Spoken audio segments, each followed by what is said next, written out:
Good morning class, welcome to Pallu India classes.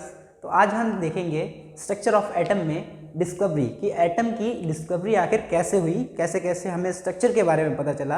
आज हम पूरा देखेंगे। आज का टॉपिक जो है वो थोड़ा सा हमारा थ्योरी बेस्ड ज़्यादा रहेगा, क्योंकि हमें क्या पढ़ना है, हमें केवल हिस्ट्री पढ़नी है, कैसे हमारे एटम के बारे में हमें पता चला, कैसे एटम आया। तो लास्ट जैसे हमारा चैप्टर था जिसमें हमने पढ़ा था एटम एंड मॉलिक्यूल में हमने एटम देख लिया था क्या होता है। तो आई होप आप सबको पता होगा कि एटम क्या होता है। एटम होता है स्मॉलेस्ट कंस्टिट्यूएंट ऑफ मैटर, मतलब कोई भी मैटर का स्मॉलेस्ट पार्टिकल जो है वो एटम होगा। ठीक, जैसे कि मान लिए हमारे पास कोई एक मेटल की रॉड है, मान ली आयरन की रॉड है, ये आयरन। ठीक, तो आयरन की रॉड में जो हमारे स्मॉलेस्ट पार्टिकल, आयरन की रॉड बनी होगी किसी ना किसी चीज़ से बनी होगी ना, स्मॉलेस्ट पार्टिकल्स जो होंगे, स्मॉल पार्टिकल्स,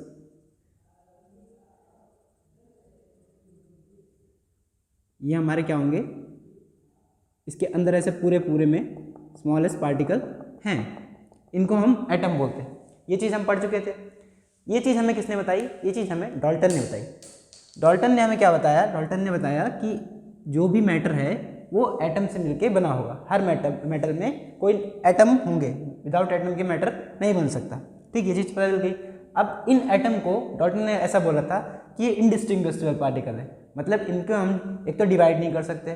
ठीक, स्मॉलेस्ट पार्टिकल हैं, डिवाइड नहीं कर सकते, और ये डिस्टिंग्विश नहीं कर सकते इनको, ये उन्होंने बताया था। ठीक है, चलिए फिर एक बात आई, धीरे धीरे ऐसे ही स्टार्टिंग हुई। डाल्टन ने हमें एटम के बारे में कब आइडिया दिया? इन्होंने हमसे 1808 में बताया अपने एक्सपेरिमेंट के टाइम पे कि कुछ एटम होता है, मैटर के अंदर कुछ एटम होता है। ठीक, हमें पता चल गया एटम। अब धीरे धीरे डिस्कवरी होती रही। फिर हमें बहुत टाइम बाद इनको बहुत सराहना मिली इस बात पे। पहली बार एटम के बारे में किसी ने बताया था, बात करी थी। अब कोई भी बताया, आप पहली बार कोई बात करेंगे, कोई ऐसी बड़ी सी बात कर देंगे जो हो एक्चुअली में, तो उसमें हमें मिलती है, हमें अच्छे से बताया जाता है। लेकिन इनकी बात में कुछ कमियाँ थी, वो हमें बाद में पता चली, वो हम देखेंगे। कमियाँ क्या थी? इन्होंने पहले तो कहा कि हम एटम को फर्दर डिवाइड नहीं कर सकते। ये कमी थी एक, कि हम एटम को फर्दर डिवाइड कर सकते हैं। अभी के टाइम पे हमें पता है हम कर सकते हैं, लेकिन उस टाइम हमें नहीं पता, तो सबने मान लिया, आँख बंद करके इन्होंने कहा, सबने मान लिया। ठीक, फिर क्या हुआ, हमारे एक साइंटिस्ट थे गोल्डस्टीन, जिन्होंने 1886 के अराउंड बात करी किसकी, कि हमारे पास एक कैनाल रे का इन्होंने एक्सपेरिमेंट करा, कैनाल रेस का एक्सपेरिमेंट करा। अब इस एक्सपेरिमेंट में इन्होंने क्या कहा था? कैनाल रे एक्सपेरिमेंट में इन्होंने कहा कि एटम में कुछ पार्ट ऐसा है जो पॉजिटिवली चार्ज पार्ट है, मतलब कुछ पॉजिटिव चार्ज है। लेकिन यहाँ पे जो डाल्टन थे, इन्होंने कहा था कि एटम न्यूट्रल होता है, ना कोई पॉजिटिव चार्ज होगा ना कोई निगेटिव चार्ज होगा। लेकिन कैनाल रे एक्सपेरिमेंट में इन्होंने प्रूव करके दिखा दिया, जो हमारे गोल्डस्टीन थे, कि कुछ एटम में पॉजिटिव चार्ज है। अब वो क्या है वो मुझे नहीं पता, इन्होंने कहा, लेकिन कुछ तो पॉजिटिव चार्ज है। ठीक भाई, यहाँ पे बात थोड़ी सी गड़बड़ होने लगी, और साइंटिस्ट आ गए कि चलो हम भी रिसर्च करते हैं। फिर धीरे धीरे रिसर्च हुई, तो पॉजिटिव चार्ज को तो छोड़ दिया गया, पॉजिटिव चार्ज की बात वहाँ पे फिर नहीं हुई। फिर 1900 के आसपास हमारे इलेक्ट्रॉन की बात होने लगी कि निगेटिव चार्ज भी है। अब निगेटिव चार्ज है तो कैसे है ये देखना था। तो जे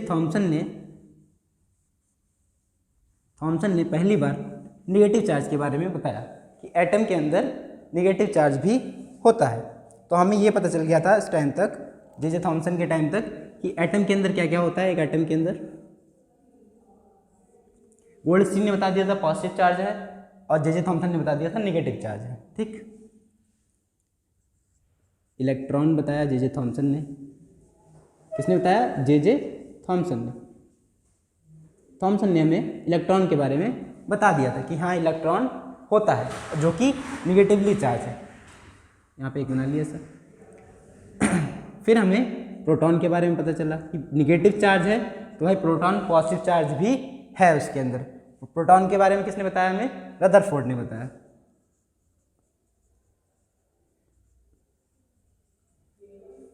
रदरफोर्ड ने हमें क्या बताया कि हमारे पास जो है प्रोटॉन भी है।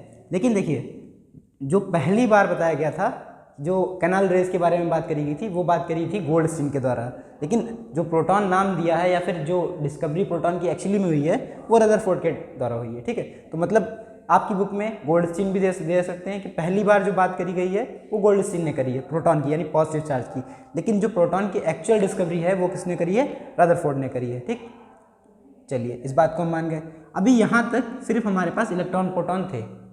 ठीक, ऐसे एटम में बताया गया कि इलेक्ट्रॉन प्रोटॉन होते हैं, एक निगेटिव चार्ज होता है एक पॉजिटिव चार्ज होता है, दोनों बैलेंस कर देते हैं, इसलिए इलेक्ट्रॉन न्यूट्रल होता है। तो यहाँ पे डाल्टन की बात भी सही हो गई, इन दोनों की बात भी सही हो गई, सब बैठ गया आगे शांति से। ठीक, सबने कहा ठीक है, चलो हो गया।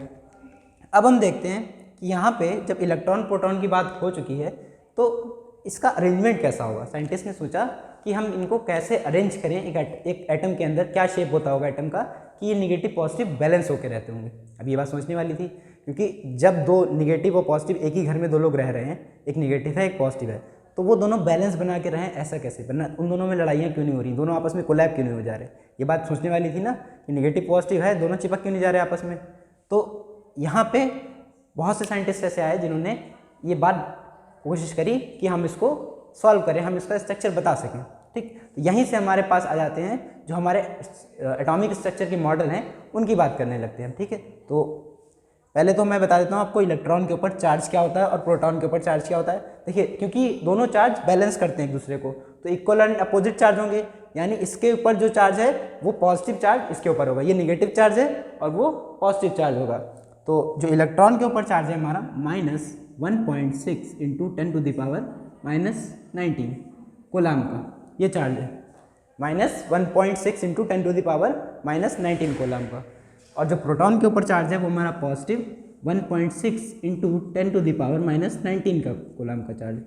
ठीक, ये पॉजिटिव है ये निगेटिव है, दोनों आपस में बैलेंस हो रहे हैं। ये तो बात हो गई हमारे चार्जेस की। अभी हमें क्या देखना है, केवल इलेक्ट्रॉन और प्रोटॉन को, हमें और कुछ नहीं देखना है, हम केवल इलेक्ट्रॉन प्रोटॉन की बात कर रहे हैं। इसके बाद हम देखते हैं कि इनका मास क्या है, आखिर मास की बात करते हैं इनके। तो मास में अगर हम बात करें इनके,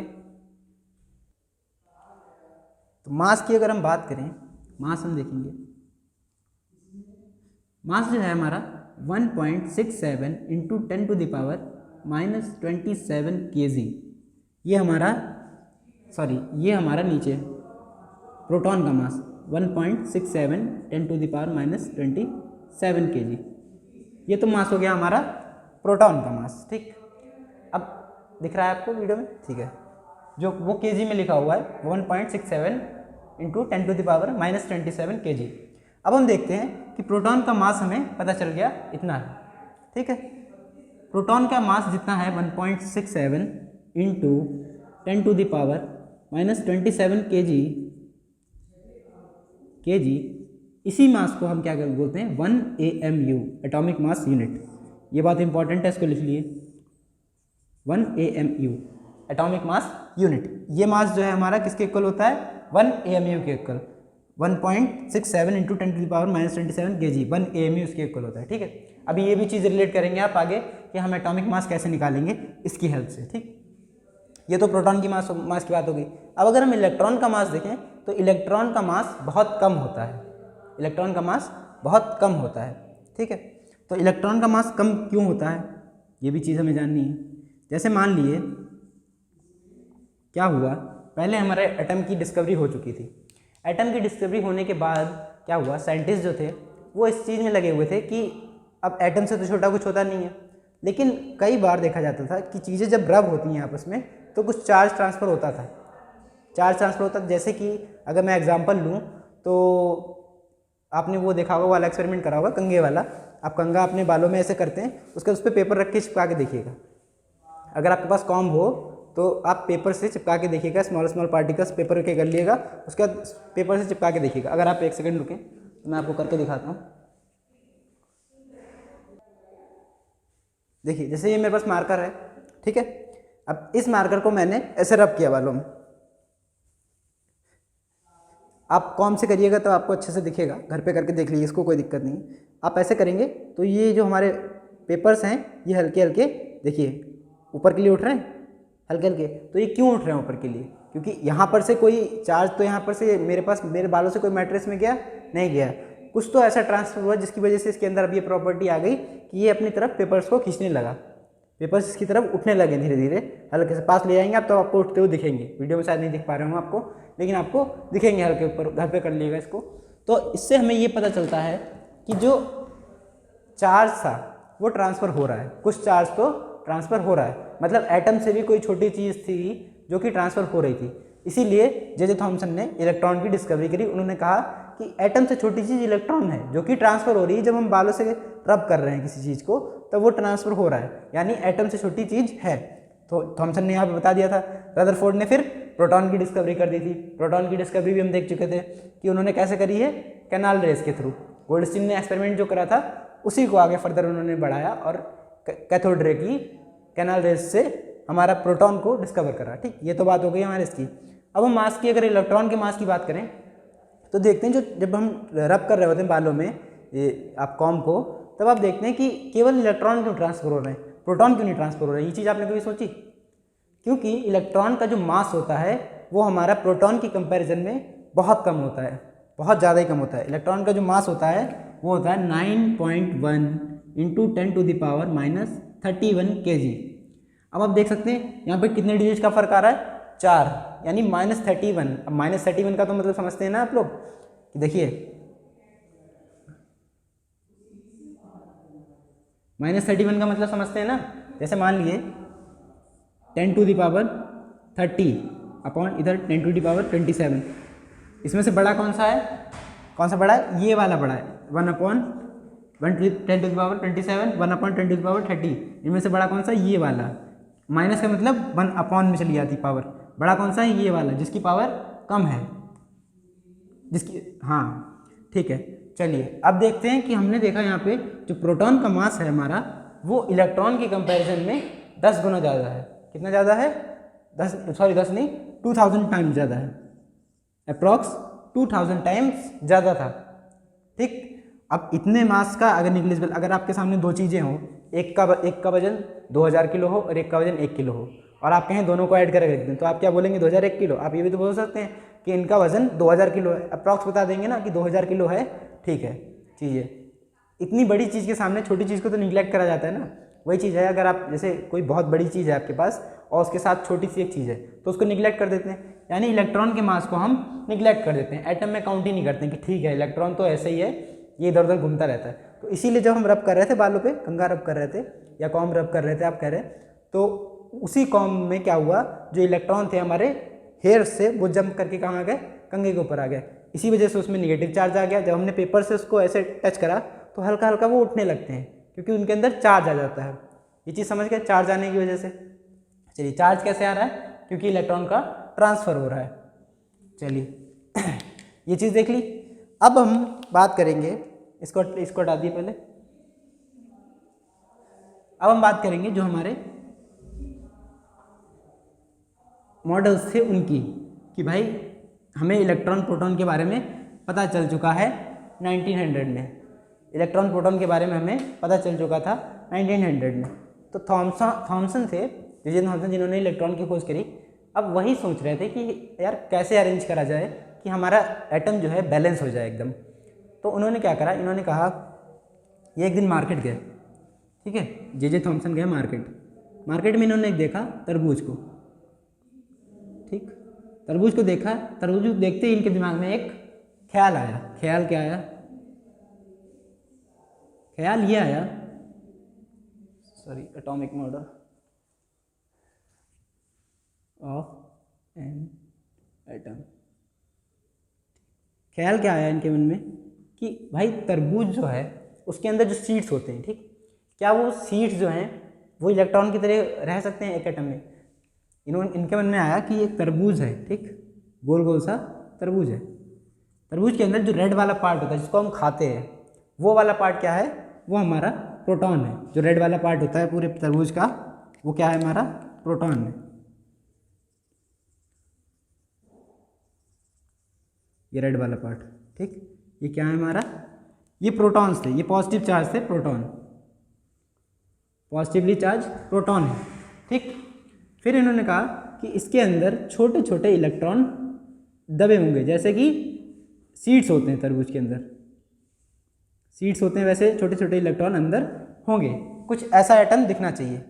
इनका स्ट्रक्चर था भाई, जिस समय इन्होंने ये बात करी उस समय हमारे पास कोई भी एटम का स्ट्रक्चर नहीं था, तो इनके स्ट्रक्चर को बहुत ज़्यादा प्रमोट करा गया कि हाँ ये ऐसा स्ट्रक्चर हो सकता है, यही स्ट्रक्चर होगा। काफ़ी जगह ये स्ट्रक्चर मानने लगे, हर जगह यही स्ट्रक्चर फॉलो करने लगे।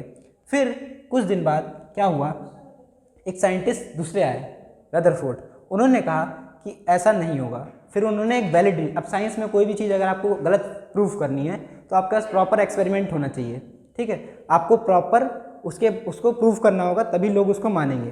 तो उन्होंने कहा मैंने प्रॉपर एक्सपेरिमेंट करा है, मैं आपको बता सकता हूँ कि क्यों नहीं होगा। अब उन्होंने क्या बताया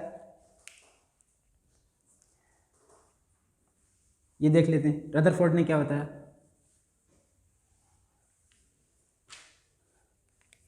रदरफोर्ड ने क्या करा, एक गोल्ड फॉइल ले ली। क्या ले ली? गोल्ड फॉइल ले ली। गोल्ड की क्यों ली, ये भी चीज़ है।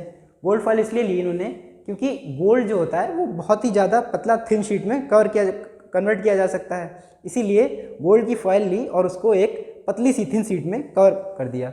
जब पतली सी थिन शीट हो गई उसकी एकदम, तो उसके अंदर कम एटम आ रहे होंगे, ठीक है, कम एटम आ रहे होंगे। अब इन्होंने एक्सपेरिमेंट ऐसा करा कि अल्फा पार्टिकल्स की रेज जो थी वो गोल्ड फॉइल के थ्रू पास करी। जैसे हमारे पास ये मान ली ग्रीन ग्रीन जो है गोल्ड फॉइल की शीट है, गोल्ड फॉइल की शीट है, बहुत पतली सी। आपने देखा होगा मिठाइयों के ऊपर जो सिल्वर लगी होती है ना, वो कितनी पतली होती है, उससे भी ज़्यादा पतली गोल्ड फॉइल की शीट ली, ठीक है। अब इसके ऊपर अल्फा पार्टिकल्स की रेज पास करी। अब कितनी भी पतली हो उसके अंदर एटम के कुछ पार्टिकल्स काफ़ी लेयर होगी। तो मान लिए यहाँ पे हमने ये गोल्ड फॉइल के अंदर हमारे, ये मैंने इतनी मोटी दिखाई है, एक्चुअल में ये बहुत पतली होती है, ठीक है।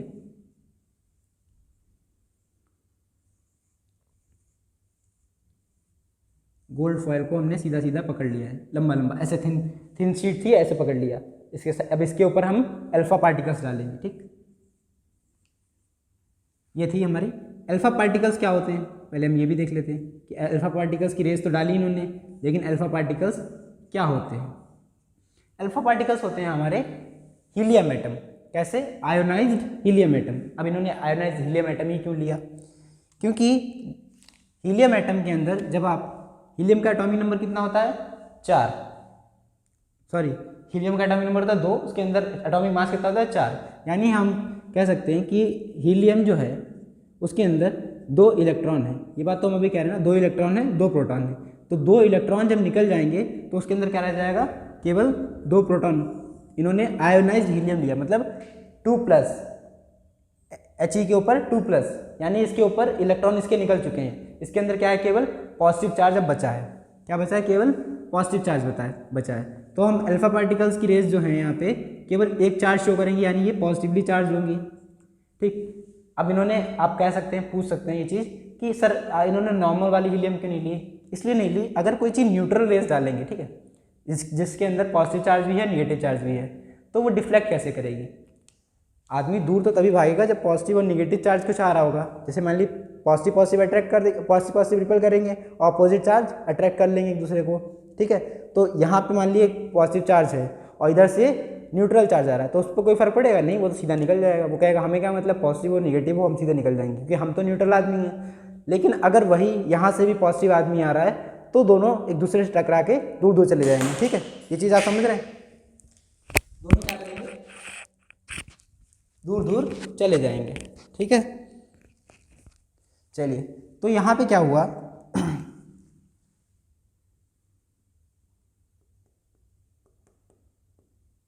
इन्होंने अपने एक्सपेरिमेंट में देखा कि जो हमारी अल्फा पार्टिकल्स की रेज थी वो क्या कर रही हैं, वो मोस्टली जो अल्फा पार्टिकल्स की रेज हैं वो सीधी निकल जा रही हैं। क्या कर रही हैं? सीधी निकल जा रही हैं।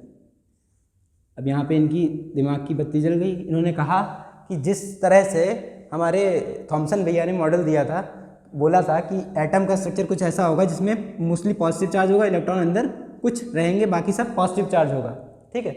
उस हिसाब से तो ये पॉजिटिव चार्ज की जो रेज हैं, ज़्यादातर रेज टकरा के इधर उधर चली जानी चाहिए थी, क्योंकि पूरे एटम में पॉजिटिव चार्ज बताया था ना उन्होंने। अब एटम तो सब जगह है, एटम यहाँ पे भी है, तो ये जितनी भी रेस जा रही हैं ये सब हमारी इधर उधर चली जानी चाहिए थी, ये सीधी नहीं जानी चाहिए थी इनके हिसाब से, ऐसा होना चाहिए था, क्योंकि जो मॉडल थॉमसन ने दिया था उसके हिसाब से ऐसा ही होना चाहिए था। उन्होंने कहा था बाकी सब जगह पॉजिटिव चार्ज भरा होगा, इलेक्ट्रॉन कुछ कुछ जगह छोटे छोटे से, क्योंकि इलेक्ट्रॉन का मास बहुत कम होता है तो थोड़े थोड़े इलेक्ट्रॉन होंगे एकदम कुछ कुछ जगह पे। जैसे तरबूज के अंदर बीजे होते हैं, उनके जो सीड्स होते हैं ना, वही जो सीड्स हैं वो हमारे इलेक्ट्रॉन है, बाकी सब ये जो एडिबल पार्ट है, जो हमारा रेड वाला पोर्शन होता है, वो सारा प्रोटॉन है, पॉजिटिव चार्ज है। लेकिन इस मॉडल के हिसाब से वो फेल हो रहे थे, क्योंकि सारी रेस, मैक्सिमम रेस सारी सीधी निकल जा रही थी।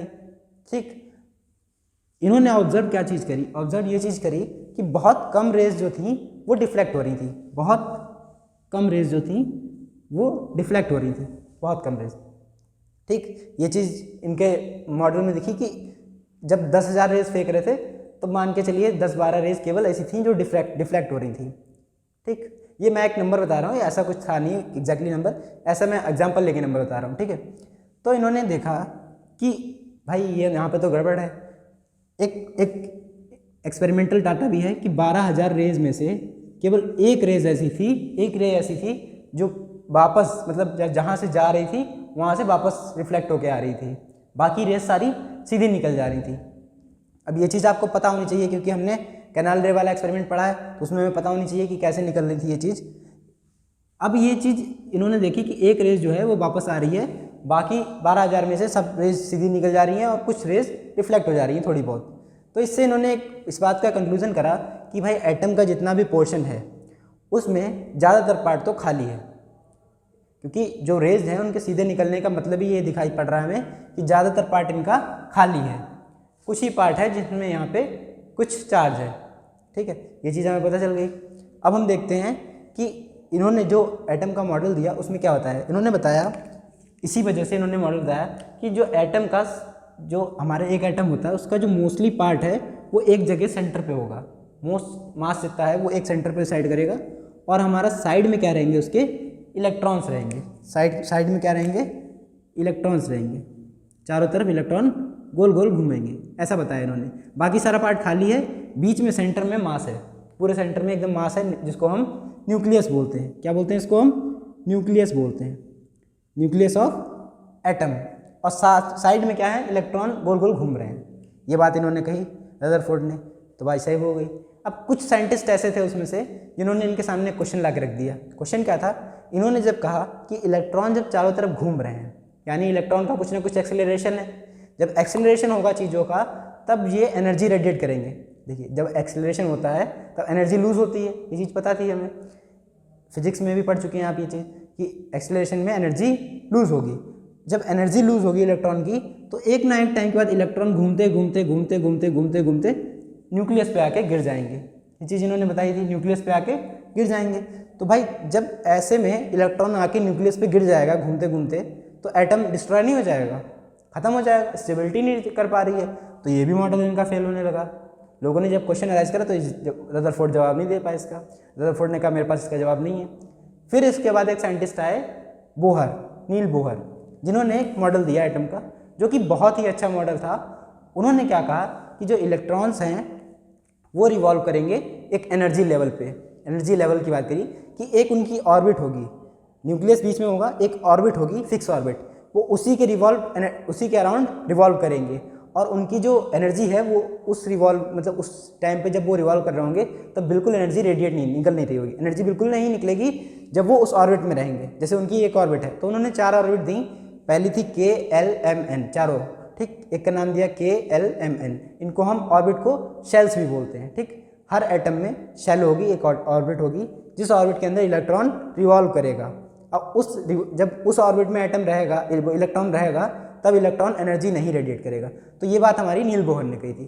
तो इस तरीके से कुछ हमने मॉडल्स देखे जिसमें हमें पता चल गया फाइनली कि हाँ, इलेक्ट्रॉन का जो एटम का जो स्ट्रक्चर है वो कैसा होगा। इसके बाद फिर जब मास का देखा गया इनको, तब हमें पता चला कि मास जो हम एक्सपेक्ट कर रहे थे वो मास आ ही नहीं रहा था, यानी एटम में कुछ और चीज़ है। उसके बाद हमारे साइंटिस्ट ने कुछ डिस्कवरी करी है, उसमें हमें पता चला कि हमारे इलेक्ट्रॉन प्रोटॉन के अलावा एटम के अंदर कुछ एक और भी सब एटॉमिक पार्टिकल होता है, जिसका नाम होता है न्यूट्रॉन। तो हमारे 3 सब एटॉमिक पार्टिकल्स हमें मिल गए, इलेक्ट्रॉन, प्रोटॉन और न्यूट्रॉन। न्यूट्रॉन का मास जो है वो सेम होता है प्रोटॉन की तरह, ठीक, मास कितना है, सेम रहेगा प्रोटॉन की तरह, और न्यूट्रॉन पे कोई भी चार्ज नहीं होगा, न्यूट्रॉन न्यूट्रल रहेगा, क्योंकि इलेक्ट्रॉन प्रोटॉन तो बैलेंस कर चुके थे चार्ज, यानी न्यूट्रॉन जो है वो एकदम जीरो चार्ज का होगा, ये बात इन्होंने कही। और न्यूट्रॉन होगा किस जगह पे, न्यूट्रॉन होगा सेंटर में, न्यूक्लियस पे, ठीक है। तो यहाँ तक हमने देखा कि हमारे जो एटम है उसकी डिस्कवरी काफ़ी ज़्यादा वास्ट है, काफ़ी ज़्यादा साइंटिस्ट लगे उसके पीछे, तब जाके उसकी डिस्कवरी हो पाई है, फिर उसके हमें स्ट्रक्चर के बारे में पता चला है। तो चलिए नेक्स्ट वीडियो में हम देखेंगे कि कैसे हम इनके एटॉमिक नंबर, इनका एटॉमिक मास कैसे डिसाइड करते हैं, फिर वैलेंसी क्या है, और चीज़ देखेंगे। तब तक आप पढ़ते रहिए और हमारे चैनल को सब्सक्राइब करिए। Thank you very much.